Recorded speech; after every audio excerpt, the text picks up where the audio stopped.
Assalamualaikum warahmatullahi wabarakatuh. Nama saya Anggi Kirana Pasya dari kelas C4 Manajemen dengan nomor induk mahasiswa 10121023, mahasiswa dari Universitas Teknologi Digital.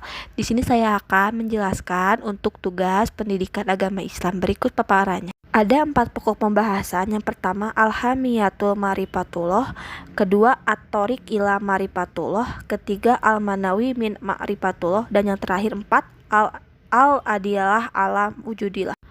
Kata Marifatullah asal kata arafah yarifu yang artinya mengenal. Jadi Marifatullah adalah upaya manusia untuk mengenal Allah. Ibnu Qayyim mengatakan bahwa semakin tinggi ma'rifat kita kepada Allah, maka semakin tinggi ketaatan kepada Allah, semakin menghambakan diri dan bersifat ihsan. Yang pertama Alhamiyatul Marifatullah. Marifah berasal dari kata arafah yarifu, marifah atau mengenal. Marifatullah dimaknai dengan pengenalan terhadap jalan yang mengantarkan manusia dekat dengan Allah, mengenalkan rintangan dan gangguan yang ada dalam perjalanan mendekat diri kepada Allah. Ciri-ciri dalam marifatullah yaitu seorang dianggap marifatullah jika telah mengenal 1. Asma Allah, 2. Sifat Allah, dan 3. Af'al atau perbuatan Allah SWT yang terlihat dalam ciptaan dan tersebar dalam kehidupan alam ini. Dalam marifatullah ini terdapat dukungan dalil yang kuat. Yang pertama dalil nakli, yang kedua dalil akli, dan yang ketiga dalil fitri.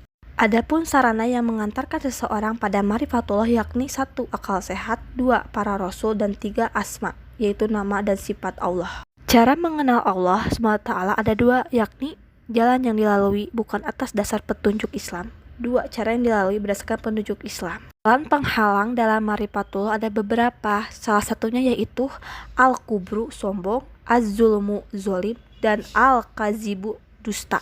Bahasan yang kedua yaitu at-thoriq ila marifatullah, yaitu jalan menuju pengenalan terhadap Allah SWT melalui beberapa metode, yakni 1. Melalui ayat-ayat Allah. Pertama, ayat qauliyah yang terdapat dalam Quran surat Atin 1-5. Ayat yang Allah firmankan yaitu Al-Quran. Kedua, ayat kauniyah yang terdapat dalam Quran surat Fussilat 5-3. Quran Al-Imran 190. Ayat dalam segala bentuk penciptaan Allah berupa alam semesta dan isinya. Yang kedua, melalui metode Islam. Yang pertama dengan nakli dan akal terdapat dalam Quran surat Al-Mulk ayat 10. Yang kedua membenarkan terdapat dalam Quran surat Kaf ayat 37. Dan kemudian yang terakhir yaitu menghasilkan iman. Dan yang ketiga melalui metode selain Islam. Pertama dugaan dan hawa nafsu dalam Quran surat Al-Baqarah ayat 55. Dan yang kedua ragu-ragu dalam Quran surat Al-Hajj ayat 55. Ketiga berakibat kufur dalam Quran surat Al-Baqarah ayat 3. Al-Manawi min Marifatullah, penghalang-penghalang mengenal Allah. Terdapat 2 hal yang menghalangi manusia dalam mengenal Allah.